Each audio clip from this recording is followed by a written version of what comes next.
program makan siang gratis buat jutaan anak. Kedengarannya simpel ya, tapi tunggu dulu. Di balik kebijakan yang kelihatannya sederhana ini, sebetulnya ada perdebatan besar loh tentang apa sih jiwa ekonomi Indonesia itu sebenarnya. Nah, hari ini kita bakal bedah tuntas program ini, tapi dari kacamata yang unik, filosofi dasar bangsa kita.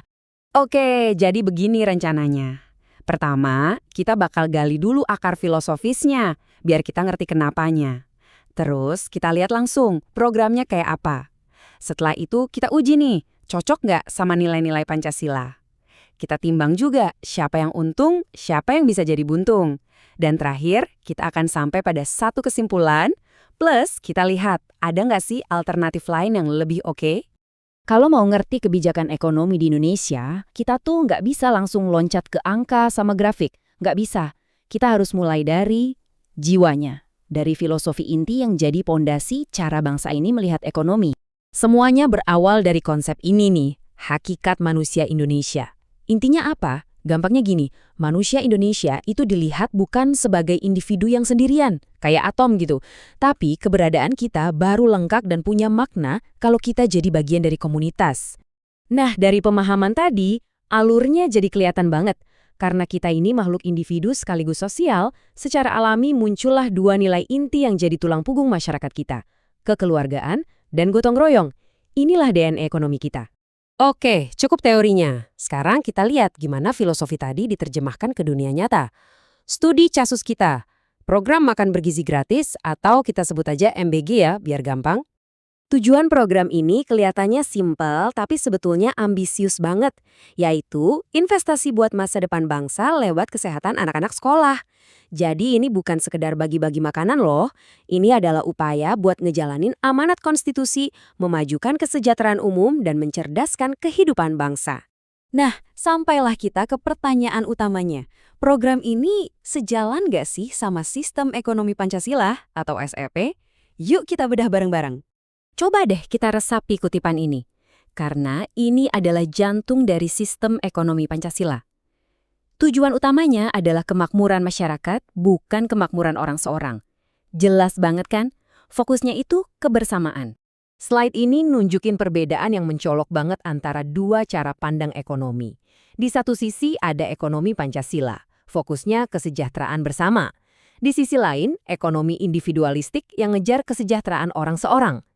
Nah, program MBG ini, karena sasarannya adalah kebutuhan dasar semua anak tanpa terkecuali, posisinya jelas banget ada di kolom kiri. Selain itu, program ini juga pas banget sama konsep negara kekeluargaan. Coba bayangin Indonesia ini satu keluarga besar. Nah, negara atau pemerintah, perannya itu seperti orang tua yang punya tanggung jawab moral buat ngelindungin dan ngerawat semua anggota keluarganya, terutama yang paling butuh bantuan. Biar nggak ada yang ketinggalan, apalagi karena urusan gizi. Tapi, kita tahu kan, nggak ada kebijakan yang sesederhana itu, apalagi yang skalanya nasional. Kalau kita lihat dari kacamata ekonomi politik, ceritanya jadi lebih kompleks. Siapa sih yang sebetulnya paling diuntungkan, dan apa aja resikonya? Nah, di tabel ini nih, kerumitannya mulai kelihatan. Di satu sisi, jelas ya, yang untung itu siswa, generasi masa depan, terus petani dan peternak lokal. Tapi, di sisi lain ada potensi resiko yang nggak main-main. Anggaran negara bisa jebol, produsen-produsen kecil bisa kegilas, dan yang paling bahaya, rantai pasoknya bisa dikuasai sama segelintir pemain besar alias oligarki. Oke, ngelihat potensi resiko sebesar itu, pertanyaannya jadi, gimana seharusnya sistem Pancasila yang ideal itu bekerja? Gimana caranya menyeimbangkan peran negara, pasar, dan masyarakat supaya resiko-resiko tadi nggak kejadian? Mari kita lihat satu persatu. Pertama, peran negara. Dalam sistem ini, negara itu bukan cuma jadi wasit yang nonton dari pinggir lapangan. Enggak, negara itu regulator aktif, bahkan perencana.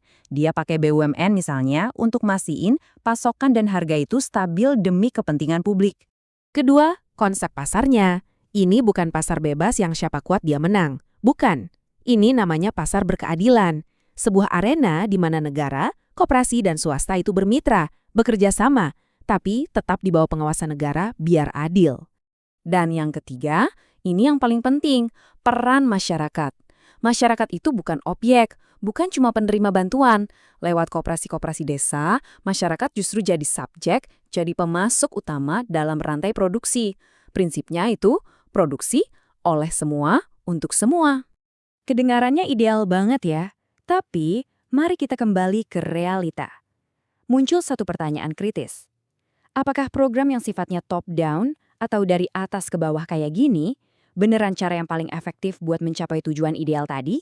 Disinilah kritik tajam muncul. Salah satunya dari pemikir seperti Ferry Irwandi. Peringatannya begini, program populis kayak gini kalau nggak ada transparansi yang super ketat, risikonya besar banget.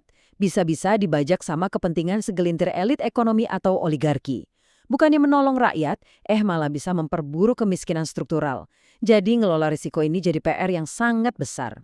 Oke, kita udah lihat filosofinya, potensinya, sampai risikonya. Jadi, apa kesimpulannya? Dan yang lebih penting lagi, ada gak sih cara lain yang mungkin lebih baik? Meskipun ada banyak resiko yang harus diwaspadai, kesimpulan dari analisis ini adalah, ya, program ini memang mendukung kebangkitan ekonomi nasional. Kenapa?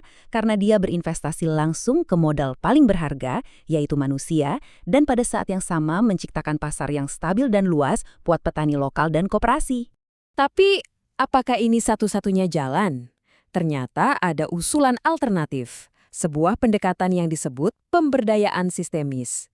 Fokusnya bukan lagi ngasih bantuan dari atas, tapi membangun kemampuan produksi masyarakat dari bawah. Model alternatif ini logikanya dibalik. Jadi bukan lagi negara yang jadi pemberi utama, tapi negara jadi fasilitator. Langkah pertamanya, perkuat dulu koperasi-koperasi di tingkat desa, biar mereka bisa mengelola rantai pasok lokal.